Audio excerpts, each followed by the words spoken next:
Good morning. The third Sunday of Advent is all about joy. Christmas is coming. A good reason to summon those feelings of joy.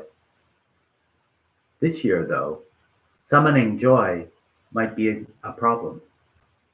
Many of us are too tired, lonely, anxious, overburdened, some of us bereaved.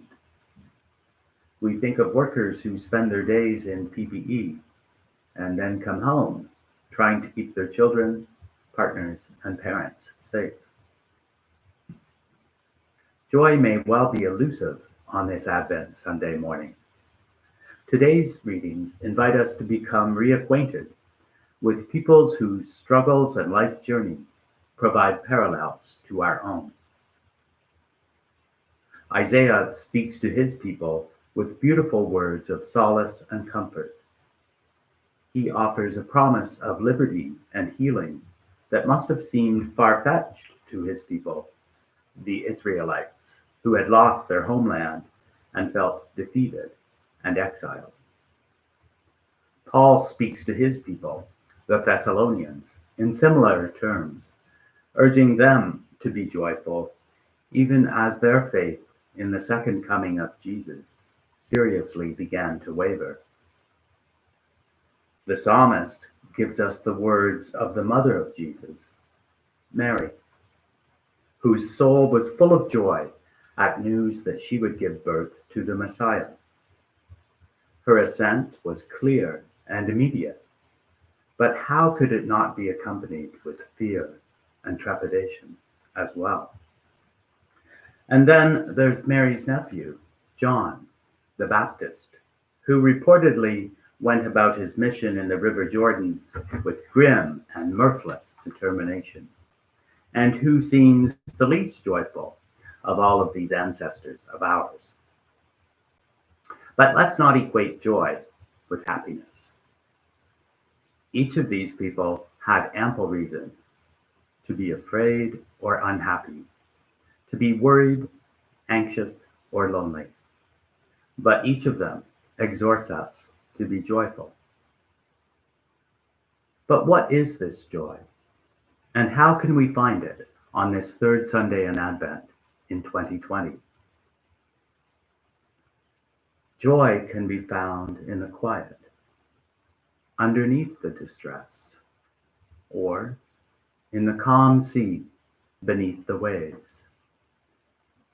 It's the knowing, when all is still, with deep, indrawn breath, that we are loved.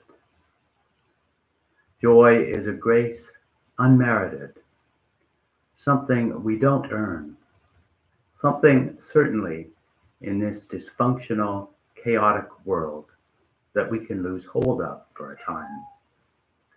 Joy is that deep knowing that we are a child of God. Doubts may persist. Unhappiness and grief can preoccupy, but joy prevails underneath all. Today, when our vulnerability is visible in the distance we must keep from one another, when we are captive to protocols that separate us, we realize just how dependent we are. In our loss of control, we are humbled.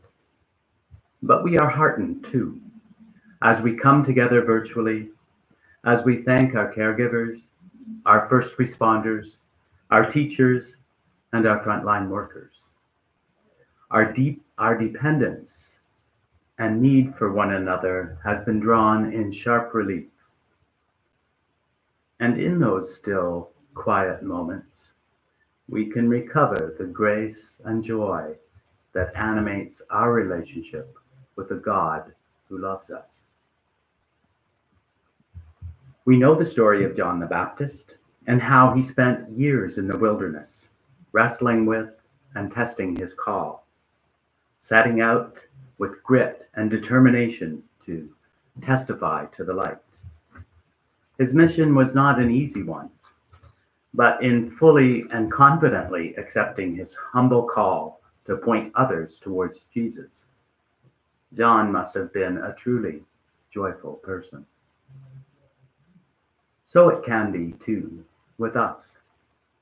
In the mundane tasks we carry out, in the fact we return daily to the mission at hand, even when our mission seems small and insignificant, or perhaps too large for our reach. There is beauty and nobility and joy to be found. In our preoccupation with daily troubles and tasks, we can overlook what we accomplish and how faithful and constant we are in the service of others. In Thomas Merton's words, the secret beauty of our collective hearts shines like the sun.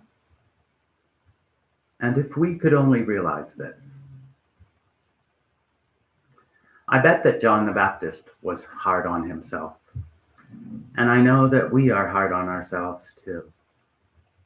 Jesus asks us to stop and rest, to find the joy beneath all, in the knowing that we are children of God and that nothing will ever change that. Mary is the mother of Jesus and our model. She accepts her call with grace. Despite her fear, she proclaims that her soul rejoices. In her poverty, she will bring forth a vulnerable child to love and protect with all her evident strength. On this joyful Advent Sunday, we share with Mary the mission of bringing Christ into our world. Because life on the surface is choppy, full of distraction, sometimes horrifying, we can miss what is really going on beneath all. The ongoing mission of God is unfolding and coming into being before our eyes. Like Mary, may we continue to say yes to our mission in all our evident humility and poverty. May we rest today and find joy in our encounters with one another and in our unbreakable connection with God, who is deep within and who loves us.